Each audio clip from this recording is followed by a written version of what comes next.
தினம்தோறும் விளக்கேற்ற நல்ல எண்ணெய் இதயம் நல்லெண்ணெய்.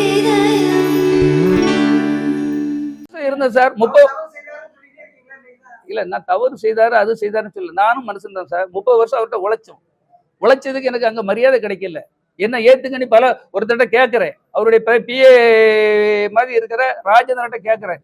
அவர் சொல்றாரு புஷி ஆனந்த் கிட்ட கேட்டுட்டு வாங்க. நான் முதன்மை நிலையத்துல இருந்துட்டு புஷி ஆனந்த் கேட்டுட்டு எப்படி உள்ள போக முடியும்? ஒரு மனிதனுக்கு கொடுக்குற மரியாதை கிடைக்கலன்னா எப்படி போக முடியும்னு கேட்கிறேன். இதெல்லாம் நடந்த உண்மை சார். உங்களுக்கு தெரியாது. நீங்க எங்க இருக்கனால புஷி ஆனந்த், அதாவது அவரை சந்திக்க கூட அவ்வளவு இதுவா? அவர் கூட நாங்க தானே இருந்து வேலை பார்த்தோம் சார். அவர் இன்னும் நல்ல பக்குவப்படணும் சார். நான் இப்பவும் என்ன சொல்றேன், அவர் வந்தா வரதுல நமக்கு ஒன்றும் பிரச்சனை. அவர் சிஎம்மா கூட வரட்டும். ஆனால் பக்குவப்பட வேண்டும், நல்லவர்களை சேர்த்து கொள்ள வேண்டும், வல்லவர்களை சேர்த்து கொள்ள வேண்டும். அது மட்டும் இல்லாம நல்ல திறமையாளர்கள் எவ்வளவோ இருக்காங்க, அவங்கள சந்திக்கணும். நிறைய இடத்துல பணம் வாங்கிட்டு போஸ்டிங் போடுறாங்க. அதெல்லாம் அவர் கண்கொத்தி பாம்பாக பார்க்கணும். இல்ல அவங்க அப்பா மாதிரி திறமையாளர்களை கூட சேர்த்துக்கணும்.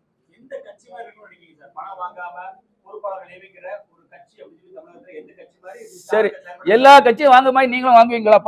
அப்ப அதுக்கு உங்களுக்கு என்ன மாற்றம்னு கேட்கிறேன் சார். மற்ற கட்சிகளை விடுங்க சார். நீங்க என்ன சொல்லி வந்தீங்க? நாங்க ஒரு மாற்று அரசியலை தருவோம், ஊழல் இல்லாத ஒரு சுத்தமான ஆட்சியை தருவோம்னு சொல்லிங்க. நீங்க இப்பவுமே அவ்வளவு இருந்துட்டு பணத்தை வாங்கிட்டு இருந்தீங்களா?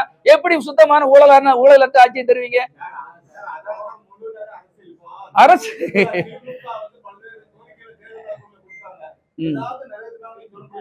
சார், இன்னைக்கு பெண்கள் மத்தியில திராவிட கழக அவங்க பண்றது மட்டும் இல்லாம புதுசு புதுசா நிறைய திட்டங்களா செய்யிட்டு இருக்காங்க. பெண்கள் மத்தியில திராவிட கழகத்துக்கு நல்ல செல்வாக்கு வந்துட்டு இருக்கு. இன்னைக்கு இந்தியாவில் ஒரு முதன்மை மாநிலமா அவர் கொண்டு வந்துட்டு இருக்கிறாரு. எவ்வளவோ திட்டங்களை கொண்டு வந்துட்டு இருக்காரு. இன்னும்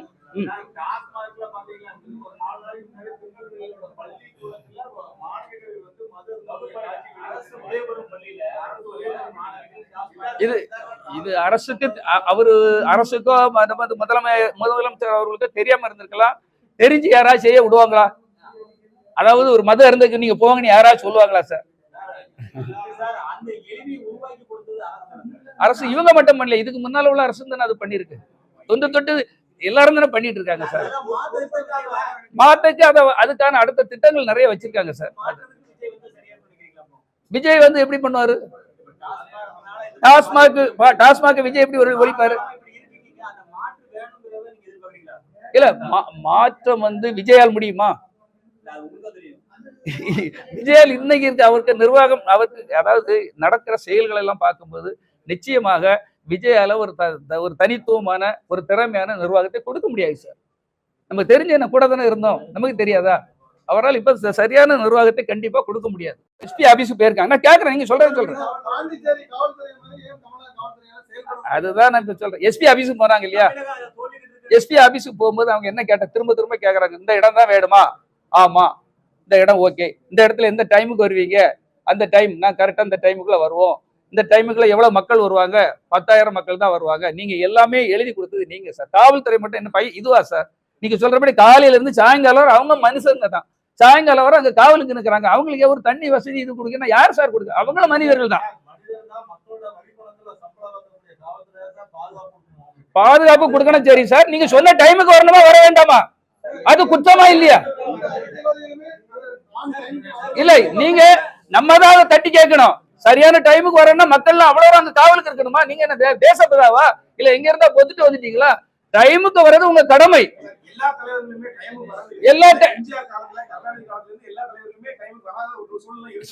சார் அதை நான் சொல்றேன். அது எதுக்குன்னா அந்த காலத்துல இந்த வசதிகள் எல்லாம் கிடையாது. இன்னைக்கு உங்களுக்கு எல்லா வசதிகளும் இருக்கு. இன்னைக்கு தனி பிளைட்ல வரீங்க, தனி கேரவன் இருக்கு. அன்னைக்கு என்னன்னா பல மீட்டிங்கள் போயிட்டு வரும்போது, ஒரு மீட்டிங் போகும்போது 1/2 மணி நேரம் லேட் ஆயிடும், சில இடத்துல 10 நிமிஷம் லேட் ஆயிடும். இது வந்து அன்னைக்கு நடந்த கதைகள்.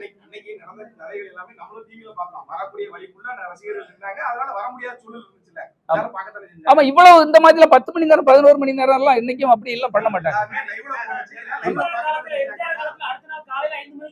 அதான் சார் நான் என்ன சொல்றேன்னா, நீங்க வந்து இன்னைக்கு தமிழ்நாட்டுல ஒரு மாற்றத்தை கொண்டு வர போறீங்க. உங்க ரசிகர்கள் இவ்வளவு நேரம் காவலுக்கு இருக்கிறது ஒரே ஒரு மீட்டிங் தான் வாரீங்க. 10 மீட்டிங் நீங்க போகல. ஆனா அந்த ஒரு மீட்டிங்கும் கரெக்டான டைமுக்கு நீங்களே வரலன்னா இந்த மக்களுக்கு என்ன ஒழுக்கத்தை சொல்லி கொடுக்க போறீங்கன்னு தான் கேக்குறேன். ஆமா,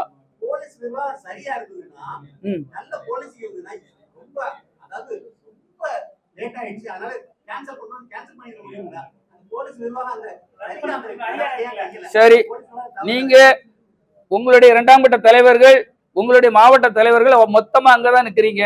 அந்த இடத்துல என்ன நடக்குது என்னன்னு சொல்லி ஒரு மீட்டிங் நடத்துற உங்களுக்கு தெரியாதா? நீங்க ஏன் அதை கேன்சல் பண்ணிருக்கலாமே? அங்க பிரச்சனை வரும்னு தெரிஞ்சா நீங்க கேன்சல் பண்ண வேண்டியதுதானே? இந்த மக்களை வந்து உங்களை நம்பிதான் வராங்க.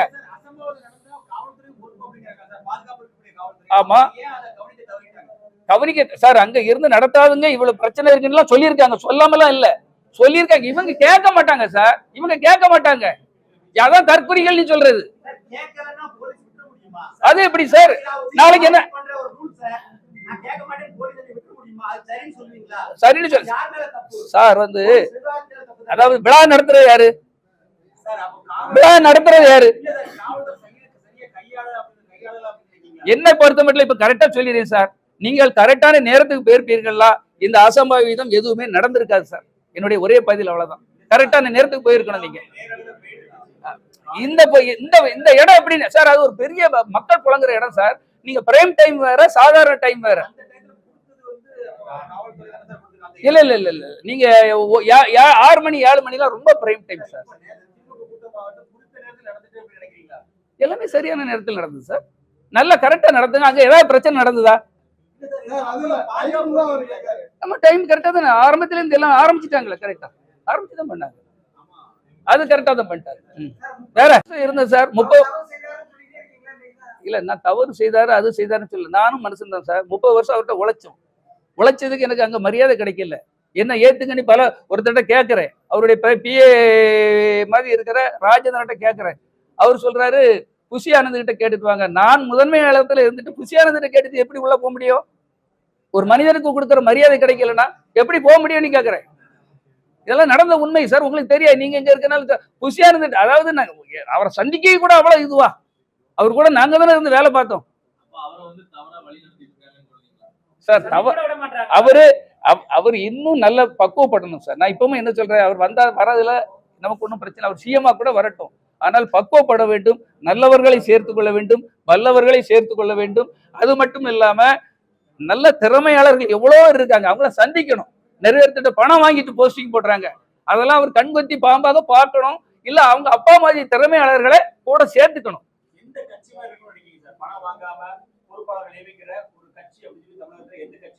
சரி, எல்லா கட்சியும் வாங்க மாதிரி நீங்களும் வாங்குவீங்களா? அப்ப அதுக்கு உங்களுக்கு என்ன மாற்றம்னு கேட்கிறேன் சார். மற்ற கட்சிகளை விடுங்க சார். நீங்க என்ன சொல்லி வந்தீங்க? நாங்க ஒரு மாற்று அரசியலை தருவோம், ஊழல் இல்லாத ஒரு சுத்தமான ஆட்சியை தருவோம்னு சொல்லிங்க. நீங்க இப்பவுமே அவ்வளவு இருந்துட்டு பணத்தை வாங்கிட்டு இருந்தீங்களா? எப்படி சுத்தமான ஊழலற்ற ஆட்சியை தருவீங்க? அரசு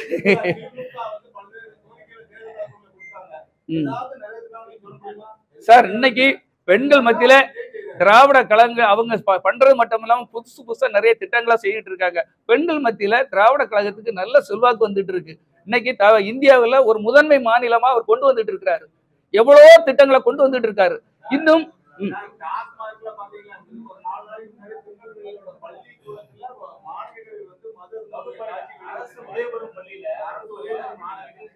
இது இது அரசுக்கு அரசுக்கோ முதலமைச்சர் அவர்களுக்கு தெரியாம இருந்திருக்கலாம். தெரிஞ்சு யாராவது செய்ய விடுவாங்களா? அதாவது ஒரு மத இருந்துக்கு நீங்க போங்கன்னு யாராவது சொல்லுவாங்களா சார்? அரசு இவங்க மட்டும் பண்ணல, இதுக்கு முன்னால உள்ள அரசு தானே அது பண்ணிருக்கு. தொட்டு எல்லாரும் தானே பண்ணிட்டு இருக்காங்க சார். மாட்டுக்கு அதுக்கான அடுத்த திட்டங்கள் நிறைய வச்சிருக்காங்க சார்.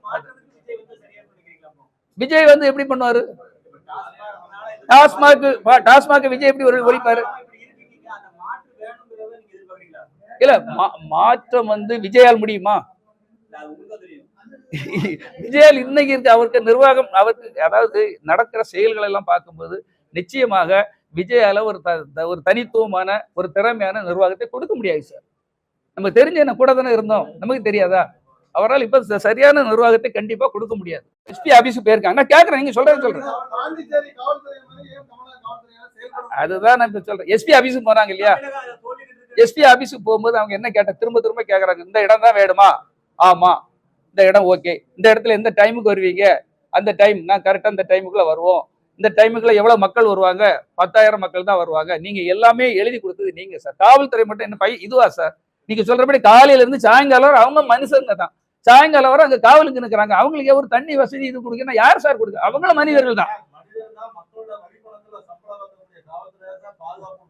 பாதுகாப்பு கொடுக்கணும் சரி சார், நீங்க சொன்ன டைமுக்கு வரணுமா வர வேண்டாமா?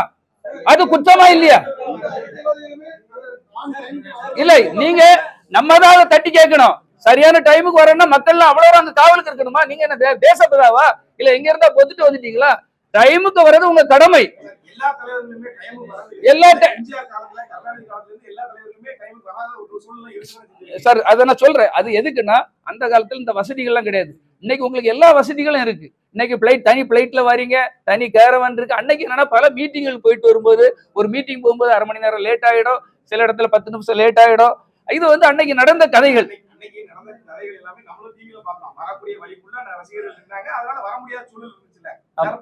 ஆமா, இவ்வளவு இந்த மாதிரி 10 மணி நேரம் 11 மணி நேரம் எல்லாம் இன்னைக்கும் அப்படி எல்லாம் பண்ண மாட்டாங்க. அதான் சார் நான் என்ன சொல்றேன்னா, நீங்க வந்து இன்னைக்கு தமிழ்நாட்டுல ஒரு மாற்றத்தை கொண்டு வர போறீங்க. உங்க ரசிகர்கள் இவ்வளவு நேரம் காவலுக்கு இருக்கிறது ஒரே ஒரு மீட்டிங் தான் வாரீங்க. 10 மீட்டிங் நீங்க போகல. ஆனா அந்த ஒரு மீட்டிங்கும் கரெக்டான டைமுக்கு நீங்களே வரலன்னா இந்த மக்களுக்கு என்ன ஒழுக்கத்தை சொல்லி கொடுக்க போறீங்கன்னு தான் கேக்குறேன். ஆமா, சரியா இருக்குதுன்னா நல்ல பாலிசி இருக்குதுன்னா ரொம்ப அதாவது ரொம்ப லேட் ஆயிடுச்சு, அதனால கேன்சல் பண்ணிட முடியுங்களா? போலீஸ் நிர்வாகம் சரி, நீங்க உங்களுடைய 2ஆம் கட்ட தலைவர்கள், உங்களுடைய மாவட்ட தலைவர்கள் மொத்தமா அங்கதான் நிக்கிறீங்க. அந்த இடத்துல என்ன நடக்குது என்னன்னு சொல்லி ஒரு மீட்டிங் நடத்துற உங்களுக்கு தெரியாதா? நீங்க ஏன் அதை கேன்சல் பண்ணிருக்கலாமே? அங்க பிரச்சனை வரும்னு தெரிஞ்சா நீங்க கேன்சல் பண்ண வேண்டியதுதானே? இந்த மக்களை வந்து உங்களை நம்பிதான் வராங்க. ஆமா, கவனிக்க சார், அங்க இருந்து நடத்தாதுங்க, இவ்வளவு பிரச்சனை இருக்குன்னு சொல்லியிருக்காங்க. சொல்லாமலாம் இல்ல, சொல்லியிருக்காங்க. இவங்க கேட்க மாட்டாங்க சார், இவங்க கேட்க மாட்டாங்க. அதான் தற்குறிகள் நீ சொல்றது. அது எப்படி சார்? நாளைக்கு என்ன சரின்னு சொல்லு சார். வந்து அதாவது விழா நடத்துறது யாரு? விழா நடத்துறது யாரு? என்னை பொறுத்த மட்டும் இப்ப கரெக்டா சொல்லிடுறேன் சார். நீங்கள் கரெக்டான நேரத்துக்கு போயிருப்பீர்களா? இந்த அசம்பாவிதம் எதுவுமே நடந்திருக்காது சார். என்னுடைய ஒரே பதில் அவ்வளவுதான். கரெக்டான நேரத்துக்கு போயிருக்கணும் நீங்க. இந்த இந்த இடம் எப்படின்னு சார், அது ஒரு பெரிய மக்கள் புழங்குற இடம் சார். நீங்க பிரைம் டைம் வேற, சாதாரண டைம் வேற. இல்ல இல்ல இல்ல இல்ல, நீங்க 6 மணி 7 மணிலாம் ரொம்ப பிரைம் டைம் சார். எல்லாமே சரியான நேரத்தில் நடந்தது சார். நல்லா கரெக்டா நடந்துங்க. அங்க ஏதாவது பிரச்சனை நடந்ததா? நம்ம டைம் கரெக்டா தானே ஆரம்பத்துல இருந்து எல்லாம் ஆரம்பிச்சுட்டாங்களே, கரெக்டா ஆரம்பிச்சுதான் பண்ணாங்க. அது கரெக்டா தான் பண்ணிட்டாரு. வேற ஆரம்பிச்சிருக்காங்க நண்பர்கள். முதல்ல அவர் ஆரம்பிச்சுட்டு அவர். நண்பர்கள் அனைவருக்கும் இனிய மதிய வணக்கத்தை தெரிவித்துக் கொள்கிறேன். என்னுடைய பெயர் கார்த்திக் ராஜா, கலப்பை மக்கள் இயக்கத்தின் இணையதள பொறுப்பாளர். இன்றைய பத்திரிகையாளர் சந்திப்பு நிகழ்விற்கு கலப்பை மக்கள் இயக்கத்தின் வர்த்தக அணி தலைவர் மதிப்பிற்குரிய அண்ணன் விஸ்வை சந்திரன் அவர்கள் வந்திருக்கிறார். அதற்கு அடுத்தபடியாக கலப்பை மக்கள் இயக்கத்தின் நெல்லை பொருளாளர் மதிப்பிற்குரிய அண்ணன் மோகன் அவர்கள் வந்திருக்கிறார். நண்பர் செந்தில் வந்திருக்கிறார். தயாரிப்பாளர் PT செல்வகுமார் யார் என்று உங்களுக்கு நன்றாகவே தெரியும். கிட்டத்தட்ட 28 ஆண்டுகளாக தளபதி விஜய் அவர்களுடைய மேலாளராக பணிபுரிந்தவர். புலி என்ற திரைப்படத்தை தயாரித்தவர். தமிழ் சினிமாவில் முதல் 100 கோடி ரூபாய் படம் விஜய் வைத்து செய்தவர். காவலன் படத்தை ரிலீஸ் செய்தவர். கிட்டத்தட்ட 10க்கும் மேற்பட்ட படங்களுக்கு விஜய்க்கு ரிலீஸ் செய்து அதை வெளியில் கொண்டு வந்து திரைக்கு கொண்டு வந்து வெற்றி கண்டவர். அப்படி பல வருடங்களாக அவருடன் இணைப்பில் இருந்து அவருடைய குடும்ப நண்பராக இருந்தவர். அதன் பின்னர் சமூக பணியில் கலப்பை மக்கள் இயக்கத்தை ஆரம்பித்தார். அவருடைய சமூக பணி என்னவென்று பார்த்தால், கிட்டத்தட்ட கன்னியாகுமரி மாவட்டத்தில் 27 பள்ளிக்கூடங்கள், கலையரங்கங்கள் கட்டி கொடுத்துள்ளார். இதை பாராட்டி தமிழக அரசும் விருது கொடுத்துள்ளது. அது மட்டும் இல்லாமல் பல்வேறு அமைப்புகளும் அவருடைய சமூக பணியை பாராட்டி வருகிறார்கள். இப்போது நாங்கள் திருச்செந்தூருக்கு கோயிலுக்கு போயிட்டு மறுபடியும் இங்கே பத்திரிகையாளர்களை சந்திக்கணும்னு ஆசைப்பட்டோம். ஏன்னா கன்னியாகுமரியெல்லாம் சந்திச்சிட்டோம். சமீபத்தில் ஒரு வாரத்துக்கு முன்னாடி பார்த்தீங்கன்னா மாண்புமிகு தமிழக முதல்வர் திரு மு.க. ஸ்டாலின் அவர்கள் கலப்பை மக்கள் இயக்கத்தோட சர்வீஸை பார்த்து அவங்களே அறிவாலயத்தில் வச்சு ஒரு இணைப்பு விழா பண்ணினாங்க. அது உலகம் ஃபுல்லாக இருக்க எல்லாரும் பார்த்தாங்க. அப்போ அந்த இடத்துல அவர் பத்திரிகையாளர்களை சந்தித்து சொன்னார், எதனால் நான் திராவிட முன்னேற்ற கழகத்திற்கு வந்தேன், இது ஒரு கட்டமைப்பு இருக்கிறது, எதனால் அதனுடன் இணைந்து பயணிக்க போகிறேன் என்பதை இனி உங்களுக்கு தெளிவாக சொல்வார். இனி சார் பேசுவாங்க. அன்பான பத்திரிகை நண்பர்களுக்கு வணக்கம். நெல்லைக்கு வந்தோம்னா, நெல்லை வந்து எங்களுடைய உயிர் மூச்சான ஒரு மாவட்டம். எங்களோடு இரத்தத்தோடு பயணப்பட்டு கொண்டிருக்க மாவட்டம். இன்னைக்கு நாங்கள் வந்து திராவிட முன்னேற்ற கழகத்தில் இணைந்த பிறகு நான் திருச்செந்தூருக்கு போயிட்டு வந்ததும் பத்திரிகையாளர்கள் அங்கே சந்திக்கணும்னு வந்திருக்கிறோம். நிறைய பேர் கேட்டுட்டு இருக்காங்க, திராவிட முன்னேற்ற கழகத்தில் ஏன் இணைந்தீர்கள், ஏதாவது உங்களுக்கு பெரிய அதிகாரம் தந்திருக்காங்களா, இல்லை உங்களுக்கு வேற ஏதாவது வெகுமதிகள் தந்திருக்காங்களான்னு. கண்டிப்பாக அப்படி எதுவுமே நடக்கவில்லை. நான் கிட்டத்தட்ட தம்பி சொன்ன போல 28 ஆண்டுகளுக்கு மேலாக அவருடைய பிஆர்ஓவாக மேலாளராக நான் பணிபுரிந்தது அனைவருக்குமே தெரியும். ஒரு கட்டத்தில் ஒரு படம் எல்லாருக்கும் ஏற்றத்தாழ்வு வரும். ஒரு படம் வந்து புலி என்கிற படம் தயாரிக்கும் போது அந்த படம் வந்து வெளியீட்டின் போது இன்கம் டேக்ஸ் ரைடு வந்து நான் மிகவும் மன ரீதியாக பாதிக்கப்பட்டேன். அதுக்கு அடுத்த கட்டமாக படமும் வெளியானதும் அவரிடமிருந்து அவரே என்னை விலக்குவது போல் என்னை அவாய்ட் பண்ணுவது போல் இருந்த பிறகு நானாக தனியாக வந்து கலப்பை மக்கள் இயக்கம் என்பதை தொடங்கி அது இன்னைக்கு சீரும் சிறப்புமாக கிட்டத்தட்ட 28 கிட்டத்தட்ட 40 பள்ளிக்கூடங்கள் அரசு பள்ளிகளை தத்தெடுத்து கட்டி கொடுத்துருக்கிறேன். அங்கே கலையரங்கங்கள் கட்டி கொடுத்துருக்கேன்.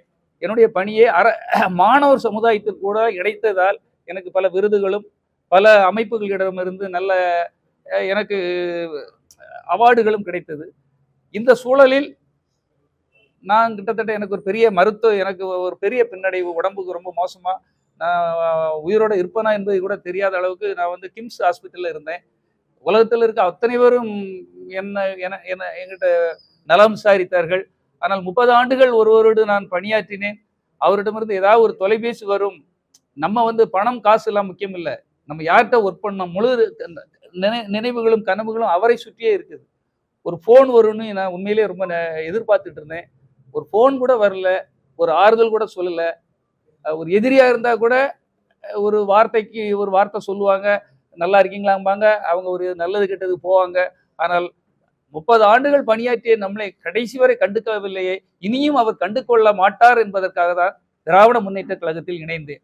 அதுக்கு நான் பதில் சொல்ல வேண்டிய ஒரு கட்டாயத்தில் இருக்கிறதுனால தான் இன்னைக்கு அதுக்கு நான் பதில் சொல்லிட்டு இருக்கேன் சார். ஆமா ஆமா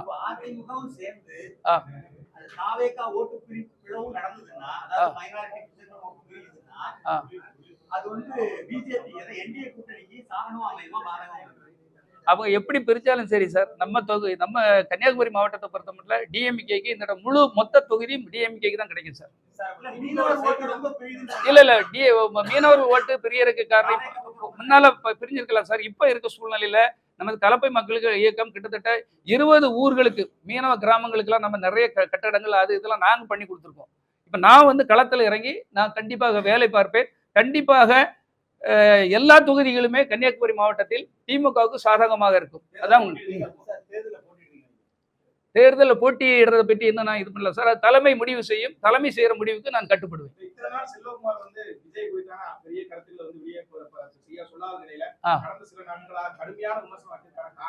கடுமையான விமர்சனம்னா நான் வந்து சார் ஒரு கட்சியில சேர்ந்தாச்சு. இனி ஒண்ணு எனக்கு எதிராக அவர் ஆள் வச்சு பண்ணிட்டு இருக்காரு புசி ஆனந்த், என்னை பற்றி விமர்சனம் பண்ணுவதற்கு. அதாவது நீங்க என்னன்னா மக்களுக்கு பணியாற்றுங்கள், ஏழை எளிய மக்களுக்கு பணியாற்றுங்கள். இந்த இளைஞர்களுக்கு நல்ல வாய்ப்புகள் கொடுத்து, இந்த இளைஞர்களுக்கு தன்னார்வத்தை கொடுத்து அவர்கள் வாழ்க்கையில் உயர வேண்டும் என்று நீங்க பண்ணி கொடுக்கணும். அவங்களை தவறான வழியில் திசை திருப்பி கமாண்டு போட வைக்கிறது, தப்பா பேச வைக்கிறது, அசிங்கமா பேச வைக்கிறது, இந்த மாதிரி பாலிடிக்ஸ் பண்ணீங்கன்னா நிச்சயமாக பாண்டிச்சேரிக்கு சீக்கிரம் உங்களை நீங்கள் துரத்தப்படுவீர்கள். மக்கள் நீதி மையத்தில் இல்ல, அதான் திரும்ப உங்களுக்கும் சொல்ல நீங்களும் தெரியாது. சமூக வலைத்தளங்களுக்கு இப்ப நான் பதில் சொல்றேன். என்னன்னா அவங்க வந்து அதாவது என்ஜிஓக்கள் தன்னார்வ தொண்டு நிறுவனங்கள் இருக்குல்ல, தொண்டு நிறுவனங்களுக்கு 15 பேருக்கு சீட்டு கொடுத்தார், தெரியுமில்ல அவங்களுக்கு. அதுல தொண்டு நாங்கள் சிறப்பாக செய்ததுக்காக என்னை அவர் நிறுத்தினார். நான் வந்து கட்சியிலே இதிலே இருந்து போட்டியிடலை, ஒரு தொண்டு நிறுவனத்துல ஒரு சமூக சேவகர் என்கிற முறையில் எனக்கு அது சீட்டு கொடுத்திருந்தார்.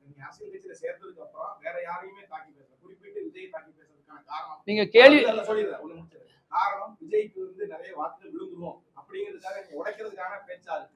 கண்டிப்பா அவரை பற்றி அவதூறு படுத்தல. இப்ப நான் என்ன சொல்றேன், நீங்க தயார்படுத்துங்க, நல்ல பயிற்சியாளர்கள் வச்சுக்கிடுங்க, நல்ல திறமையாளர்கள் வச்சுக்கிடுங்க, நேர்மையானவர்களை வைங்க. அதைத்தான் நான் சொல்லிட்டு இருக்கேனே தவிர நீங்க கேட்கிற கேள்விக்கு தான் நான் பதில் சொல்லிட்டு இருக்கேன். நீங்க நிச்சயமாக நீங்க வெற்றி பெற்றா எனக்கு என்ன வேண்டி கிடக்கு? களம் பார்த்து கொள்ளும், யார் வேணாலும் வெற்றி பெறட்டும்.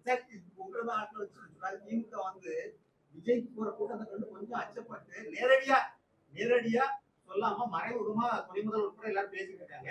உங்களோட ஆட்களை டைரக்டா வந்து விஜய்க்கு எதிரான பேட்டிகளை கொடுக்க வைக்காங்க. இல்ல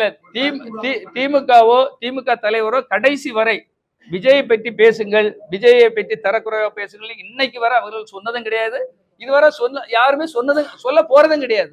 ஏன்னா அவங்க வேலை மக்கள் சர்வீஸ், மக்கள் தொண்டு. நான் என்னன்னா நான் கேட்கிற கேள்விக்கு ஒரு நல்ல நிர்வாகம் வேண்டும். விஜயால் நல்ல நிர்வாகம் பண்ண முடியாது என்பதற்காக தான் இப்படி பேசுறேன். ஏன்னா நான் அவர் கூட இருந்தவன்.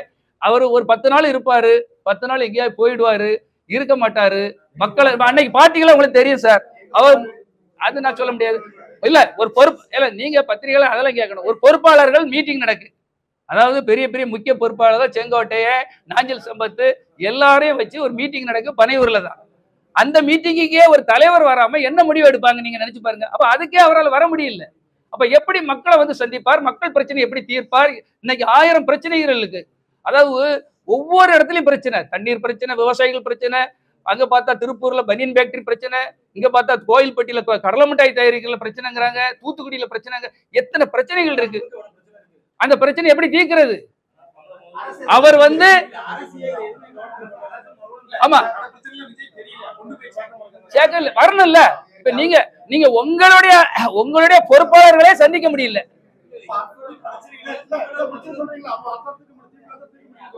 யாரு சார்? திமுக வந்து தீக்கு சார். நான் என்ன சொல்றேன், இங்கெல்லாம் பிரச்சனைகள் வரும்போது எப்படி தீபாவளி வர மாட்டேங்கிறாரு. ஆமா ஆமா சட்டம் ஒழுங்கு சரியில்லை, அதெல்லாம் கரெக்டா நடக்குது. பிரச்சனைகளை எப்படி தீர்ப்பார் சார்? தீர்க்கணும். ஆமா என்ன சார் விஜய் கட்டுப்பாடு, விஜயுடைய தலையீடு இன்னும் அதிகமாக இருக்க வேண்டும். ஏன்னா வாரம் போறவங்கலாம் முடிவு எடுக்கிறக்கோ, இந்த மக்களை பற்றி இன்னும் சிந்திக்கு, கீழ்மட்ட மக்களுக்கு என்ன பிரச்சனை இருக்குன்னு பாக்குறதுக்கு, விவசாயிகள் பிரச்சனை பாக்குறதுக்கு அவர் களம் இறங்கி மாவட்டம் தோறும் அட்லீஸ்ட் வந்து பார்த்து என்னென்ன பிரச்சனைகள் அந்த மாவட்டத்தில் இருக்கு, அதுக்கு கீழே உள்ள ஒன்றியம், ஊராட்சி, பேரூராட்சி, கிராமங்கள் தோறும் வந்து அவர் சுற்றுப்பயணம் வரணும் சார். முதலமைச்சராக வரணும்னு நினைக்கிறார் இல்லையா? எல்லா மக்களுடைய பிரச்சனை தெரிஞ்சாதானே, அவருக்கு மக்களுடைய பிரச்சனை தெரிஞ்சாதான் தீர்வு காண முடியும். அதுக்காக களம் இறங்கி ஒரு வேலை பார்க்கணும். இல்ல இல்ல இல்ல இல்ல ஆதரவாளர்ல என்னுடைய கருத்தை சொல்றேன் சார். இல்ல இல்ல இல்ல இல்ல அது முடிச்சிருச்சு. இல்ல அதுக்கு அதெல்லாம் முடிஞ்ச கதை. இல்ல அது சொல்ல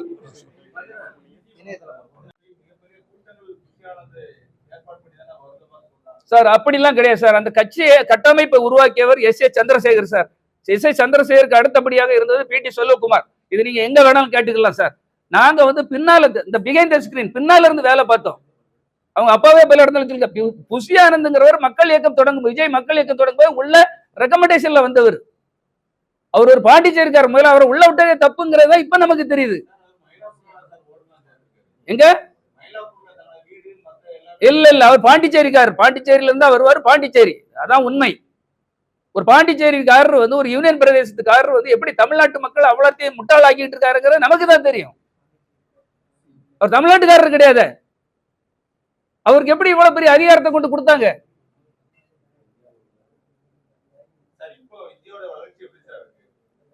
சார் விஜய் வளர்ச்சியை பற்றி நான் பேசல சார். விஜய் நல்லவர்களை கூட வச்சுக்கிறேன் சார். திறமையாளர்களை கூட வைக்கலனா கண்டிப்பாக இந்த தேர்தலில் கண்டிப்பாக மக்கள் அவருக்கு பாடம் புகட்டுவார்கள். யாரு? நான் இனி போக மாட்டேன் சார். ஏன்னா என்னைக்கு பழி வாங்கப்பட்டமோ, என்னைக்கு ஒரு நட்டாத்துல வந்து விட்டுறாங்களோ, அது வந்து ஒரு மண் குதிரை சார்.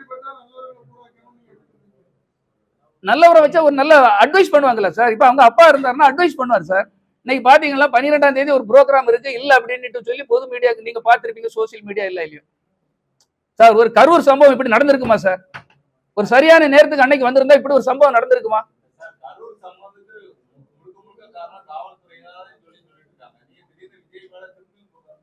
இல்ல இல்ல இப்பவுமே சொல்றேன் சார். கரூர் சம்பவம் உங்களுக்கும் தெரியும், எல்லாருக்கும் உண்மை தெரியும் சார். சார் நான் இப்பவும் சொல்றேன் சார், அவங்க சொன்ன டைமுக்கு வந்திருந்தா ஒரு பிரச்சனை இல்லை சார். 12 மணிக்கு டு 3 மணிக்கு வந்திருந்தா அங்க என்ன பிரச்சனை சார்? நீ பிரைம் டைமுக்குள்ள கூட்டம் அதிகமாகணும், பப்ளிக் கூட்டம் வரணுங்கிறதுக்காக டைமை நீங்க இது பண்றீங்க. டைமை இது பண்றது யாருடைய குற்றம் சார்? நீங்க சொன்ன டைமுக்கு வந்தீங்களா? சரி, உரிய பாதுகாப்பு ஒரு தண்ணி வசதி பண்ணி கொடுத்தீங்களா? ஒரு டாய்லெட் வசதி பண்ணி கொடுத்தீங்களா? என்ன கஷ்டப்பட்டிருக்காங்க? மனித உரிமை மீறல் சார் அதெல்லாம். இல்ல எல்லா கட்சியிலயும் சார் அதத்தான் கொடுங்கன்னு தானே சொல்றோம். கொடுங்க விஜய், நீ பண்ணுங்க, நீ மாற்றத்தை. நான் என்ன சொல்றேன்னா சார், விஜய் அவர்கள் மாற்றத்தை கொண்டு வரேன்னு சொல்றாரு இல்லையா?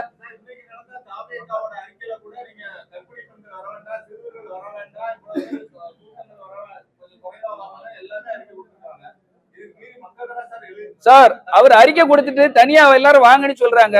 நீங்க எல்லாம் வாங்க. அன்னைக்கு நீங்க பாத்தீங்களா? உங்களுக்கு பாண்டிச்சேரியில தெரியும் சார். ஒரு உதாரணத்துக்கு பாண்டிச்சேரி சார், ஒரு டிக்கெட் விற்கிறவர் மாதிரி ஒரு பொதுச் செயலாளர் நின்று, அதாவது ஒரு கார்டு கொடுத்தவங்க உள்ள வரணும்னா கார்டு இல்லாதவங்கள உள்ள வாங்க வேணா. அந்த போலீஸ் ஆபீசர் என்ன இது பண்ணாங்க?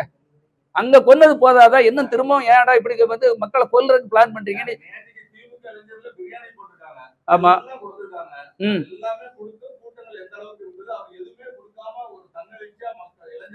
தன்னெழுச்சியா வரல சார். இப்ப சொல்றேன் சார், தன்னெழுச்சியா எல்லாம் கிடையாது. இப்போ ஒரு நடிகர்னா பாக்குறதுக்கு அவருடைய ரசிகர்களை தொண்டர்களை மட்டும் வர கிடையாது, பப்ளிக்ல இருந்து எல்லாரும் தான் வருவாங்க. இப்போ இன்னைக்கு சினேகாவுக்கு ஒரு மீட்டிங் நடக்குது சார், ஒரு 4 நாளைக்கு முதல் நடக்குது. அந்த சுற்றுப்பகுதி அவ்வளோ டிராபிக் ஜாம். ஒரு நடிகரோ யாரோ வந்தா திமுகவுல இருந்து எவ்வளவு பார்க்க பிள்ளைகள் பார்க்க ஆசைப்படுவாங்க. எது நடிகரை பார்க்க தன்னழிச்சா அது எப்படி புரட்சி ஆகும்? அது எப்படி புரட்சி ஆக நீங்க சொல்ற? கூட்டம் வரமா செய்யும். ஒரு நடிகரை பார்க்க கூட்டம் வரும், ஒரு நடிகை பார்க்க கூட்டம் வரும். துட்டு போட்டு இல்ல, நடிகரை கூப்பிடுறது எல்லாரும் வரும். இப்போ ஒரு சினேகாவை கூப்பிட்டு இவ்வளவு கூட்டம் வருது, நாளைக்கு ஒரு நயன்தாரா வரட்டும், நீங்க அந்த கூட்டத்தை கண்ட்ரோல் பண்ணிருங்க பாப்போம். நடிகர்கள் வந்தா கூட்டம் வரும்.